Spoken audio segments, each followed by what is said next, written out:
ஹாஸ்டலில் இருக்கிறவங்க, வெளிநாட்டில் இருக்கிறவங்க, வேறு ஸ்டேட்டில் இருக்கிறவங்க வீட்டு சாப்பாட்டை மிஸ் பண்ணிங்கன்னா அம்மா கையால் இந்த வெங்காய ஊறுகாயை செஞ்சு பேக் பண்ணி எடுத்துகிட்டு போயிடுங்க. இந்த சின்ன வெங்காய ஊறுகாய் ஒயிட் ரைஸ்க்கு மட்டும் இல்லைங்க, இட்லி, தோசை, தயிர் சாதத்துக்கு கூட ரொம்ப அல்டிமேட்டாக இருக்குங்க. சின்ன வெங்காய ஊறுகாய் செய்கிறதுக்கு ஒரு கடாயில் நல்லெண்ணெய் சேர்த்துக்கோங்க. கடுகு, வெந்தயம், ஜீரகம், மல்லி, காஞ்ச மிளகாய் சேர்த்துக்கோங்க. இதை நல்லா வறுத்து எடுத்துக்கோங்க. கூடவே 3 கையளவு சின்ன வெங்காயத்தை சேர்த்துக்கோங்க. வெங்காயம் ஈரமில்லாமல் பார்த்துக்கோங்க. வெங்காயம் வதங்கும் போதே ஒரு எலுமிச்சம்பழ அளவு புளியை அதில் சேர்த்துக்கோங்க. புளியோட பச்சை வாசனை போகிற அளவுக்கு வதக்கிக்கோங்க.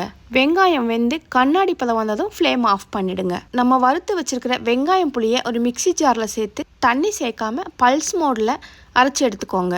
ரொம்ப நைஸாக அரைக்காமல் கொஞ்சம் கொரப்பாக அரைச்சி எடுத்துக்கோங்க. அடுத்து அதே கடாயில் கொஞ்சம் தாராளமாக நல்லெண்ணெய் சேர்த்துக்கோங்க.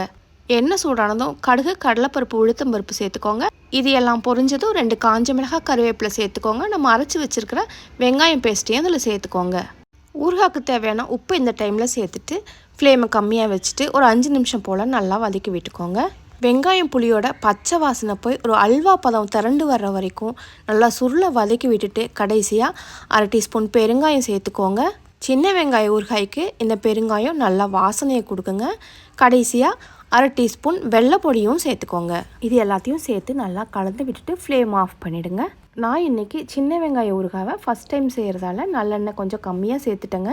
நீங்கள் இந்த ஊறுகாயை செய்கிறப்போ இன்னும் கொஞ்சம் எண்ணெயை தாராளமாக சேர்த்துக்கோங்க. அவ்வளோதாங்க.